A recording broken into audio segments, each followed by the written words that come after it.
घमंडी सोन चिड़िया। बहुत समय पहले की बात है। एक घना जंगल था जहाँ ऊंचे ऊंचे पेड़, कलकल बहती नदियाँ और रंग बिरंगे फूलों से भरी वादियाँ थीं।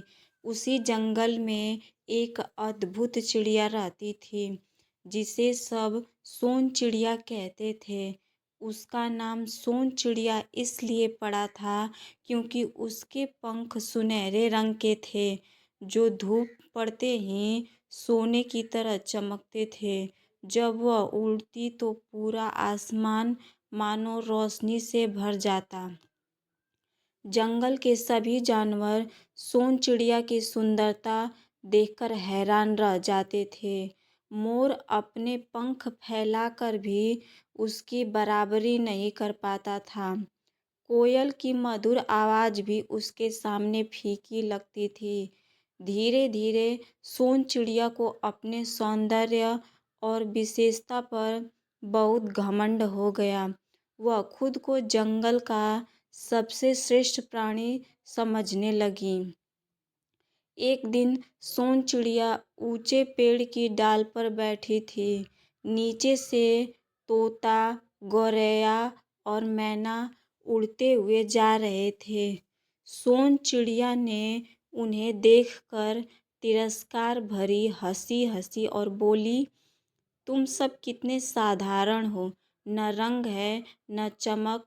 मेरे जैसे सुनहरे पंख तुम्हारे पास कहाँ। तोता शांत स्वर में बोला, सुंदरता से बड़ा गुण विनम्रता होता है बहन। घमंड किसी को अच्छा नहीं बनाता।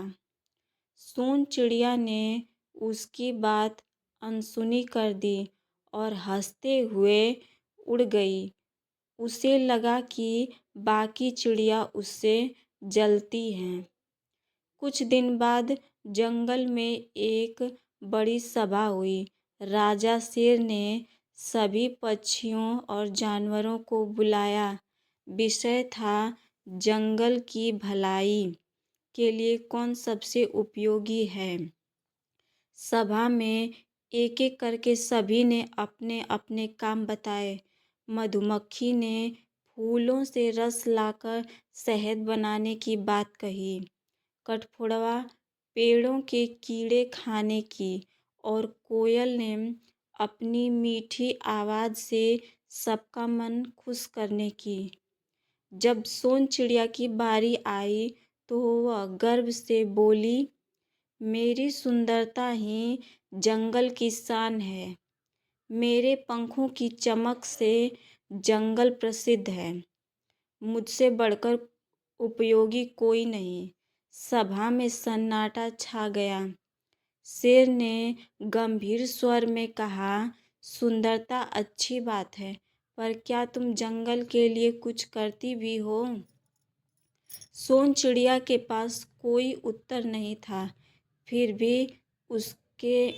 भी उसने मन ही मन सोचा कि राजा भी उसकी सुंदरता से प्रभावित है। समय बीतता गया। एक साल जंगल में भयानक सर्दी पड़ी। पेड़ों पर फल कम हो गए। कीड़े मकोड़े छिप गए। छोटी छोटी चिड़ियाँ एक दूसरे की मदद से भोजन ढूंढ लेती, पर सोन चिड़िया हमेशा अकेली रहती थी। उसका घमंड उसे किसी से मदद मांगने नहीं देता था। एक दिन तेज आंधी आई। काले बादल छा गए और बिजली कड़कने लगी। सोन चिड़िया उड़ रही थी कि अचानक तेज हवा के झोंके से वह संतुलन खो बैठी। उसके सुनहरे पंख एक नुकीली डाल से टकरा गए और घायल हो गए। दर्द से कराहती हुई वह जमीन पर गिर पड़ी। अब वह उड़ नहीं पा रही थी। ठंड और भूख से उसकी हालत खराब हो गई। उसने मदद के लिए आवाज़ लगाई, पर जंगल में कोई पास नहीं था। कुछ देर बाद वही छोटी गौरैया वहाँ आई, जिसका वह मजाक उड़ाया करती थी। गौरैया ने उसे देखा और बोली, बहन तुम ठीक तो हो। सोन चिड़िया की आंखों में आंसू आ गए। उसने धीमे स्वर में कहा, नहीं, मैं घायल हूँ और बहुत भूखी भी। क्या तुम मेरी मदद करोगी? गौरैया ने बिना कुछ कहे आसपास से दाने इकट्ठे किए और उसके पास ले आई। थोड़ी देर में तोता और मैना भी आ गए। सबने मिलकर उसकी देखभाल की। उसके पंखों पर औषधीय पत्तियां लगाई और उसे गर्माहट दी। सोन चिड़िया को बहुत शर्म महसूस हुई। उसे याद आया कि कैसे वह इन सबको तुच्छ समझती थी। उसकी आंखों से पश्चाताप के आंसू बहने लगे। उसने कहा, मित्रों, मैंने अपने घमंड में तुम सबका अपमान किया। आज समझ में आया कि सुंदरता से ज़्यादा ज़रूरी है एक दूसरे की मदद करना। मुझे माफ़ कर दो।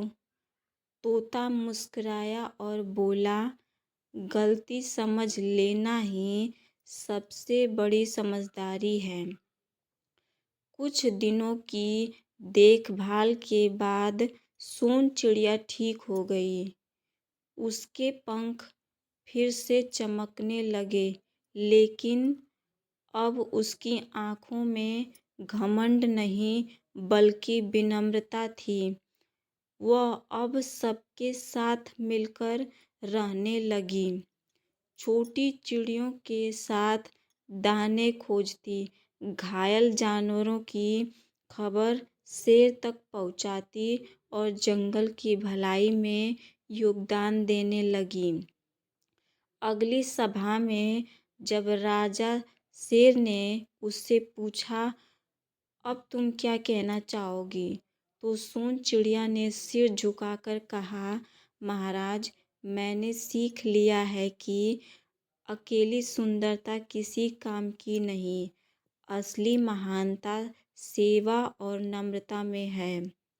सभा में सबने तालियां बजाई।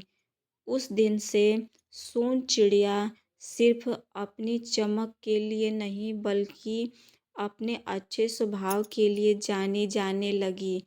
कहानी की सीख, घमंड इंसान या प्राणी को अकेला कर देता है, जबकि विनम्रता और सहयोग उसे महान बनाते हैं। सुंदरता से ज़्यादा मूल्यवान अच्छा व्यवहार होता है।